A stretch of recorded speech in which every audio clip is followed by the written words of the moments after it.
dengan membuka forum dialog antara perwakilan dari warga Nahdiyah dengan Ustadz Khalid Basalamah. 2. Mengingat begitu besarnya gelombang penolakan dari masyarakat, khususnya warga Nahdiyin yang merasa tersakiti oleh beberapa narasi Ustadz Khalid Basalamah dalam beberapa ceramahnya yang banyak beredar di media sosial, yang intoleran terhadap khilafiyah dan mudah memvonis bid'ah terhadap amaliyah Ahlus Sunnah wal Jamaah.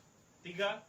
Demi untuk menghindari terjadinya benturan massa antara massa pendukung dengan massa yang kontra terhadap Ustadz Khalid Basalamah. 4. Demi untuk menjaga kondusivitas yang telah terbangun dengan baik di Kota Lubuk Linggau. 5. Demi untuk menjaga kerukunan yang telah terjalin dalam kemajmukan di Kota Lubuk Linggau. Lubuk Linggau, 20 September 2022. Terima kasih.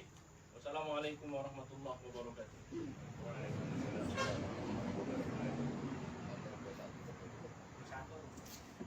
Satu hari ini ya. Kalau bikin serba,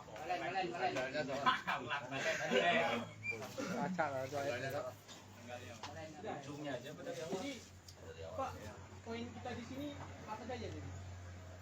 Bisa dijabarkan lebih ini lagi. baik. Ini poinnya, kenapa kita warga Nahdiyah menolak kedatangan Ustadz Khalid Basalamah. Bukan berarti kita intoleran atau tidak terima dengan sikap perbedaan, tapi demi menghindari mudarat yang besar, maka kita mengambil sikap mudarat yang lebih kecil. Penolakan itu mudarat yang kecil. Mudarat yang besarnya apa? Takutnya, ditakutkan terjadi bentrokan massa di antara massa Nahdiyin dengan massa pendukung Ustadz Khalid Basalamah. Kenapa demikian? Karena warga NU sudah terlalu banyak disakiti dari narasi-narasi ceramah yang disampaikan. Di antaranya, misalkan beliau mengatakan bahwa orang tua Nabi masuk neraka, atau penyebutan kata Sayyidina itu adalah merendahkan daripada kanjeng Nabi. Kemudian dan seterusnya dan seterusnya. Terlalu banyak sekali narasi yang beliau sampaikan yang itu menyakiti hati dan perasaan kami. Kami dibilang sesat, kami dibilang bid'ah, kami dibilang segala macam. Maka terlalu banyak masyarakat yang menolak daripada kehadiran itu, daripada terjadi bentrokan massa. Ini poin yang harus dicatat. Daripada terjadi bentrokan massa, maka lebih baik kami mengambil sikap menolak agar tidak terjadi mudarat yang lebih besar. Silahkan diadakan dalam komunitas mereka sendiri. Bukan berarti kita melarang beliau datang ke Lubuk Linggau, ya silahkan. Tapi di komunitas sendiri, di masjid mereka, yaitu di Raudatul Jannah. Dan NU membuka ruang dialog. Kalau seandainya apa yang kami sampaikan ini ternyata tidak sepertinya, oh itu mungkin hanya salah paham, itu mungkin hanya potongan video, itu mungkin hanya editan, monggo. Kami membuka forum dialog dari warga NU dengan pihak Ustadz Khalid Basalamah.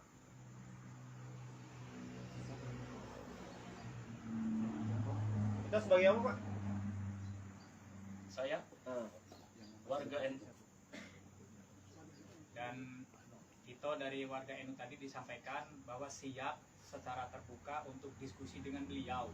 Silakan yang memfasilitasi baik pemerintah atau pihak keamanan atau swasta dari TV yang ada di Kota Lubuk Linggau, kita siap live. Artinya diskusi, dialog dengan beliau tentang kaitan yang disampaikan tadi. Bukan kita anti dengan Ustadz Khalid, tidak, ya, bukan anti. Jadi biar masyarakat bisa memahami seperti itu. Jangan sampai seakan-akan kita dari warga NU ini intoleran. NU ini semua dirangkul. Tidak ada yang tidak dirangkul oleh NU. Sesama muslim aja dirangkul, di luar muslim dirangkul, apalagi sesama muslim. Nah, dengan dialog itu, masyarakat yang tadinya mungkin beranggapan negatif, mudah-mudahan dengan dialog silaturahim nanti tercerahkan. Ada titik temu yang bisa. Ada berapa banyak Pak warga NU di Kota Lubuk Linggau? Yang yasinan, yang tahlilan, yang maulidan, yang marhabanan, itu orang NU semua. NU kultural. Nah kalau kita ini ke sebagian ini ada pengurus. Nah, jadi NU itu kultural dan struktural.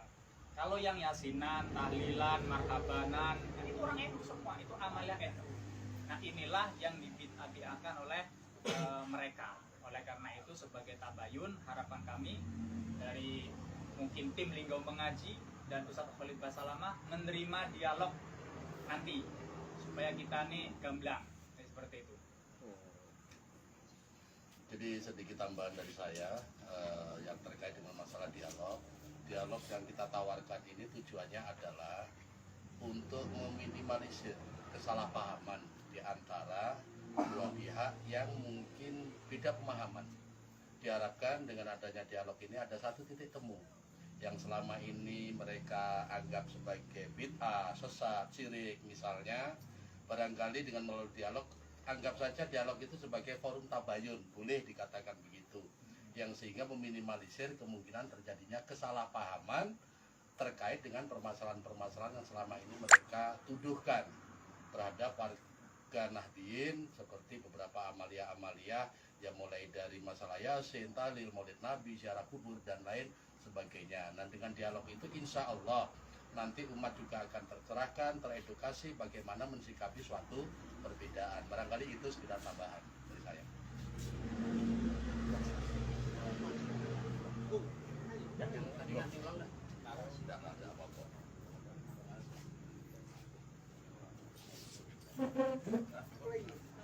Cukup. Yang Teman-teman media, ada yang mau tanyakan lagi? Harapan kepada pemerintah Pak untuk menjadi penengah dalam masalah ini. siapa yang menjawab? Harapan buat pemerintah selama ini kita sudah cukup apresiasi. Pemerintah sudah menjalankan tugasnya sesuai dengan kewenangannya, seperti misalnya memberikan perizinan, rekomendasi dan segala macam. Itu memang hak pemerintah, kami sangat menghargai itu. Tetapi kami sebagai masyarakat juga punya hak terhadap mengambil sikap, ya, tanpa menyalahkan daripada tugas dan kewenangan pemerintah di dalam menjalankan tugas kepemerintahannya. Begitu. Iya. Ya.